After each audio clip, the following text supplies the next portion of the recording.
Olá, pessoal! Daremos início agora à 15ª aula da disciplina Zoologia dos Vertebrados. Hoje nós vamos conversar sobre um tema bastante especial, que é a evolução humana. Por que a gente escolheu esse tema para a disciplina? Esse tema é um tema que é muito requisitado pelos alunos, eles gostam de fazer esses debates em sala de aula sobre a evolução da nossa espécie. E também ele é um tema que ele não é muito abordado em sala de aula, apesar de ser colocado pelos alunos como desejado, ele não é muito abordado em sala de aula. Isso, algumas pesquisas têm mostrado que a maior dificuldade do professor em trabalhar com a evolução humana é justamente a falta de discussões sobre essa na sua formação inicial. Então, por isso, nós hoje vamos introduzir essa discussão na nossa disciplina. Então, para isso, a gente tem um convidado bastante especial, o professor Walter Neves. O professor Walter, ele é biólogo de formação e ele tem especialização em antropologia e arqueologia. Então, a gente vai fazer algumas questões com ele para a gente tentar entender um pouquinho melhor como que a gente poderia abordar a evolução humana nas nossas aulas, na educação básica. Professor, primeiro eu gostaria de agradecer o aceite, né, por participar da nossa disciplina, bastante importante essa discussão em sala de aula. Eu queria entender um pouco melhor quais foram as suas motivações, né, enquanto pesquisador, em desenvolver as suas investigações nessa linha de evolução humana. Eu não sei se eu tenho uma explicação objetiva sobre isso, né?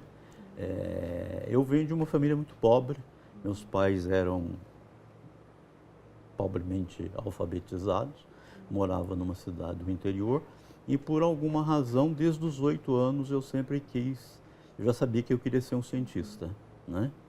E desde os 12 eu sabia que eu queria trabalhar com evolução humana. Agora, eu não consigo uma explicação do porquê isso, né?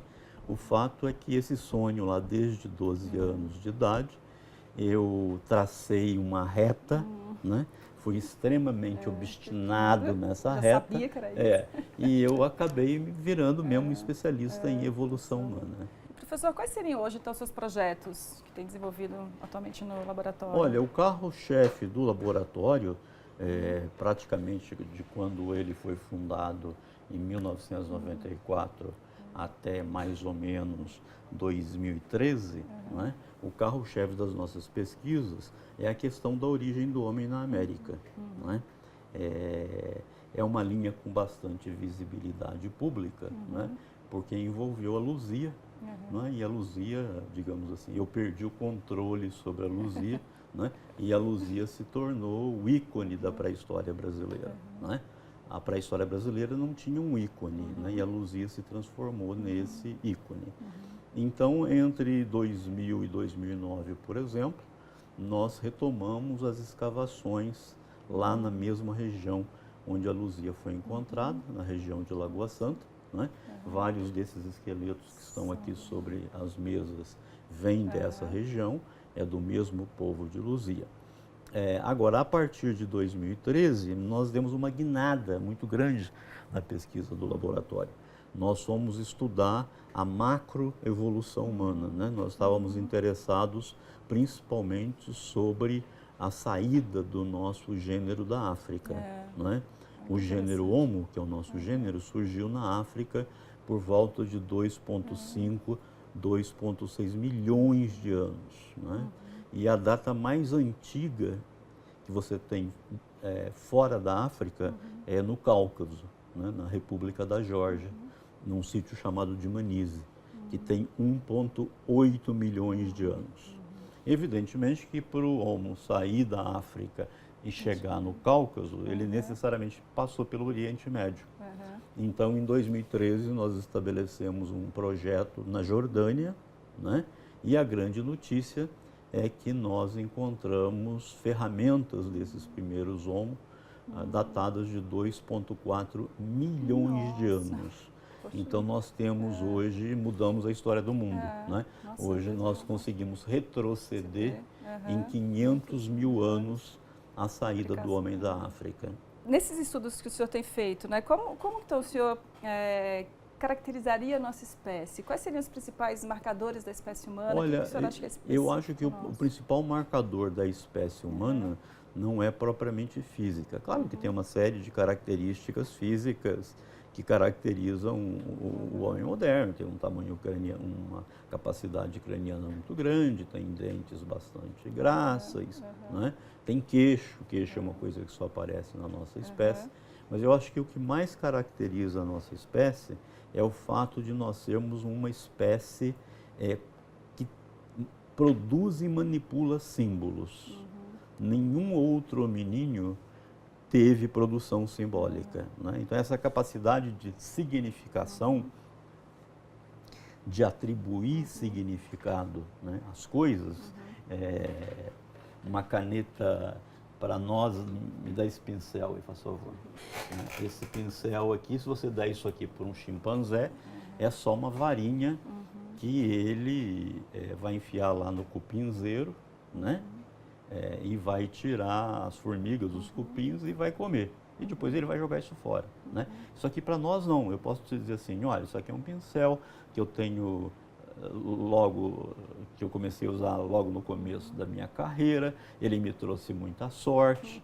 Então, eu todas as vezes que vou para uma escavação, eu levo esse pincel, porque eu sei que ele vai me trazer sorte. Isso é significação, é atribuir significado às coisas.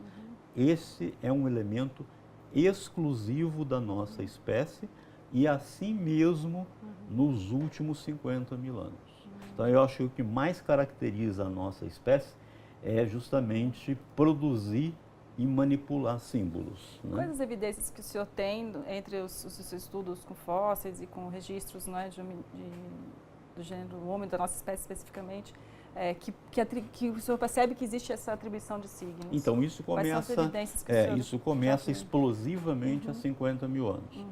O Homo sapiens, o homem moderno, surge há 200.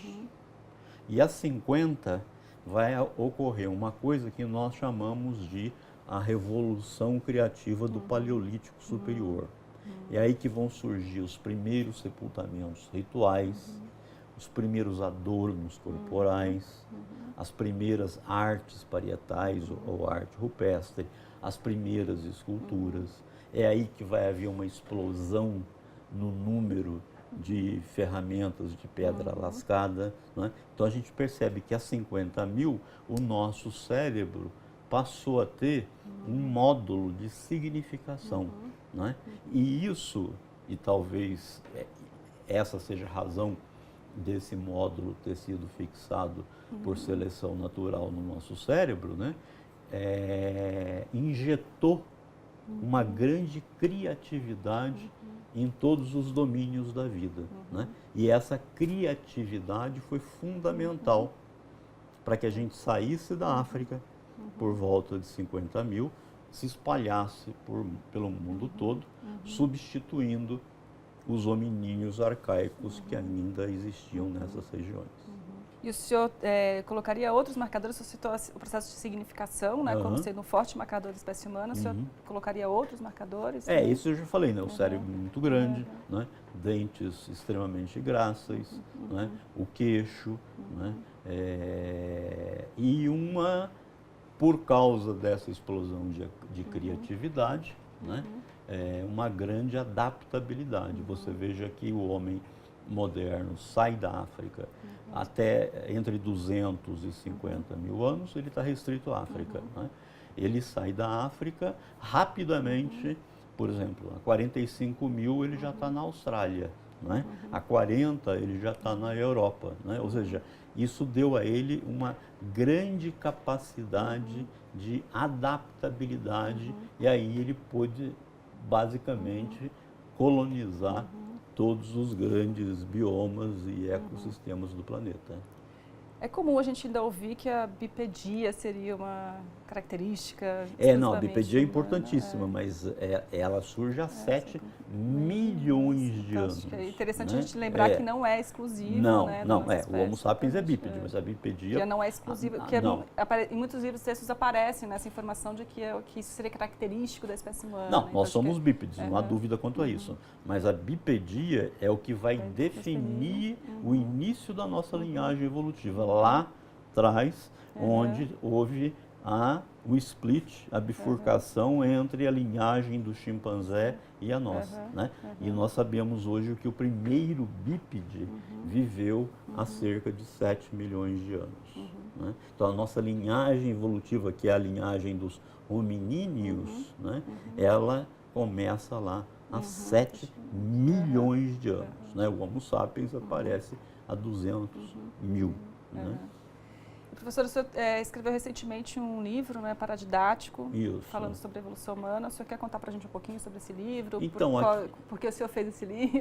Aqui no nosso laboratório, pelo fato de nós sermos o único laboratório de estudos evolutivos humanos da América Latina sob uma perspectiva fóssil, sob uma perspectiva de morfologia, nós temos uma grande preocupação em produzir material para o público leigo. Não é? Nós fazemos isso basicamente através de 4 estratégias, digamos assim. Primeiro, nós temos uma relação extremamente próxima com os jornalistas de ciência brasileiros. Não é? Então, o nosso laboratório está sempre na mídia. Né? Eles costumam dizer que o laboratório é uma usina de notícias. O outro é escrever artigos de divulgação científica para revistas como Ciência Hoje, National Geographic, Scientific America, revista de História. Nós sempre temos publicações nessas revistas para o grande público. A outra é publicar livros de divulgação científica. E a outra é fazer exposições museográficas. Né? Então, muito recentemente, aliás, o ano passado, nós publicamos um pequeno livro que se chama Como Nos Tornamos Humanos, que é exatamente para tratar da questão da evolução humana na escola fundamental. E montamos, isso já em 2013, uma mega exposição sobre evolução humana lá no Museu Catavento, no Parque Dom Pedro. Né? Então, a gente age em várias frentes de divulgação científica. Né? A exposição é ótima, até fazer propaganda da exposição que vale a pena visitar. Né? Que ele fica na parte de baixo do Catavento, né? Está muito bonita a exposição, né? Muito informativa também. E o senhor comentou, né, que o livro foi feito para a educação básica. Qual a importância que o senhor vê em discutir a evolução humana com essa faixa etária, né? Tanto alunos do Fundamental 2 quanto alunos do ensino médio, que são os alunos nossos... Eu vejo 2 importâncias, né? Uma, digamos, intrínseca à própria biologia e outra extrínseca à biologia. A primeira eu acho o seguinte, né? Eu acho que ensinar a evolução humana é uma ótima estratégia para você neutralizar o criacionismo, né? Porque onde o criacionismo mais pega é exatamente na questão da evolução humana. Né? Então, eu acho que se você mostrar para os alunos que a ciência já tem uma história para contar sobre a evolução humana, desde os primeiros bípedes até nós, e que nós temos os intermediários entre essas coisas, eu acho que é uma estratégia muito interessante para você lidar com o conceito de evolução no geral.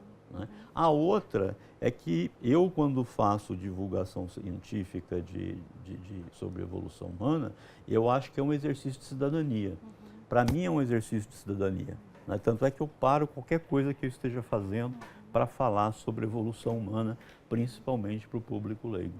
Porque eu acho que se as pessoas tivessem uma ideia do tamanho, do longo processo que foi para nós chegarmos à diversidade que nós temos hoje, eu acho que a tolerância entre os humanos seria maior. A gente tem uma questão também, né, professor, que é compreender também a espécie humana como dentro desse bojo todo, né, do processo evolutivo como mais animal, uma espécie, como mais todo. um animal, exatamente. Nós somos apenas mais uma espécie. Conversado muito no curso, né, de não ficar muito na perspectiva antropocêntrica, né, que muitas vezes o ensino de biologia traz, né, como o organismo que tem, né, o sistema completo ou incompleto, como se o completo fosse em função sempre do ser humano, né, então acho que isso que é bastante importante. Toda espécie é única, sem dúvida. Né? Nós temos as nossas peculiaridades, mas qualquer espécie tem as suas características únicas. Né? Professor, então, agradecemos a participação do senhor na nossa disciplina. Até a próxima, pessoal. Nos vemos na aula seguinte. Um abraço.